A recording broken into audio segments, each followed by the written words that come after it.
Hello and welcome. Today I'm going to do a review on Slumber Party Massacre on Blu-ray. Now, and I have to note sometimes we get like really slim Blu-ray cases, and I'm all for it because I mean it means you can fit more discs on the shelf, right?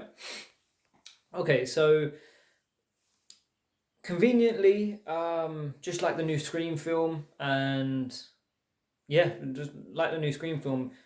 No, because the new Scream film is a sequel. So this one is actually like wait, I don't even, is it a remake? Like this is like the ambiguity is a bit like that's why it's thrown me already because this is not like an original film, right? So Slumber Party Massacre is a franchise already established. I think it started, I want to say, in the 80s, like a lot of slashers were.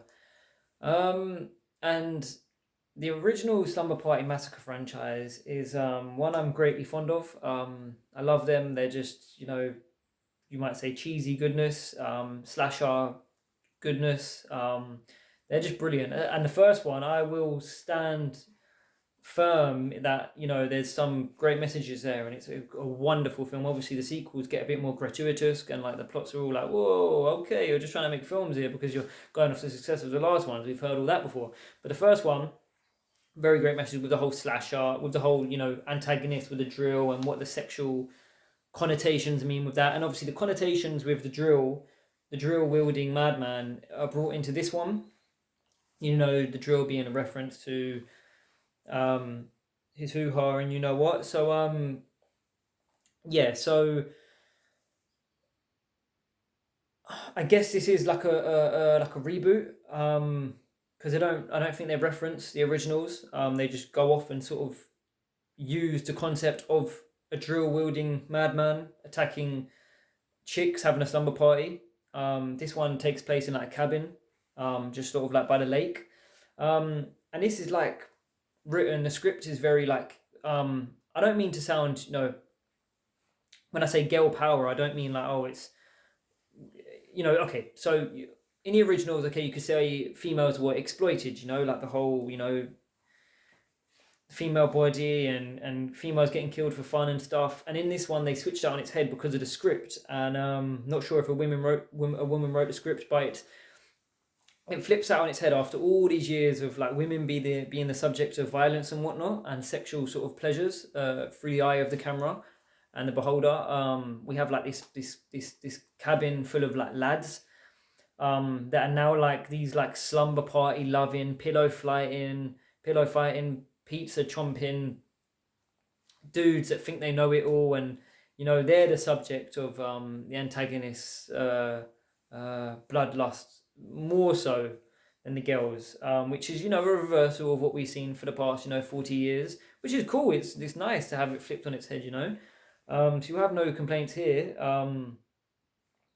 The girls get a bit more authority, even though there's like plot twists with like, are they capable, are they not, and who's gonna die, and how smart are they really once they're going up against this dude who, like, you can't talk to him. He's not to be spoken to. He's like that almost silent killer of a pastime from when slashers were born. I mean, I enjoyed it. It's nothing on the originals, but I was excited to see it, as it is. It has the Slumber Party Massacre name, and it does have good qualities to it. But ultimately, I'm not like it's not a touch on the first one.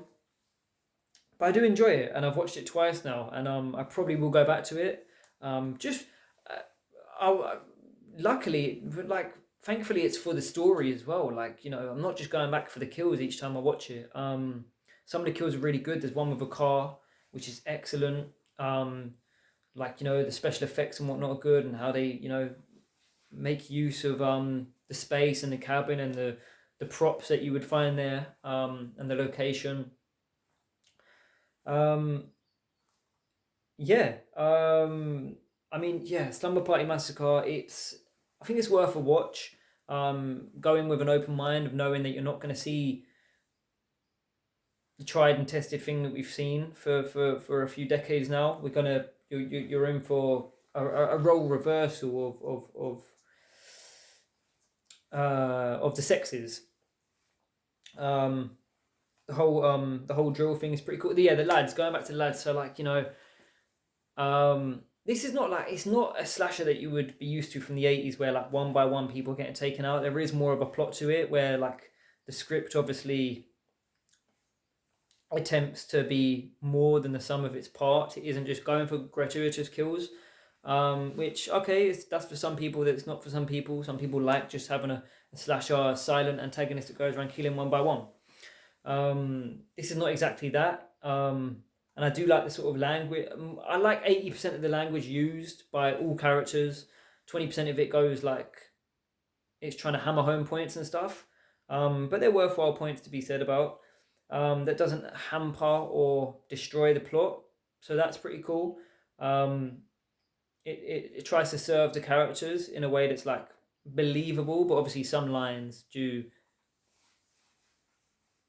speak to the audience more than they should. Like whereas it's like, oh my god, would you say that at that point in time and whatnot? But yeah, it has some tropes of the slasher genre, which is nice to see because they work. By the time we get to the end and stuff, you'll realize once you watch them.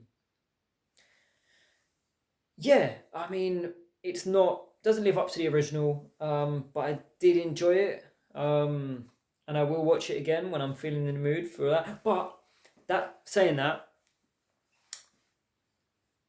there are certain films that I do want to come to the UK region B discs, and one of them would be the Slumber Party Massacre franchise. If I can't get the franchise, just the original. If the original could come to Blu-ray in the UK, that would be amazing. In fact, check it out. Check Slumber Party Massacre the original out, and check this one out if you're looking for a role reversal of the sexes in a slasher genre. Thank you.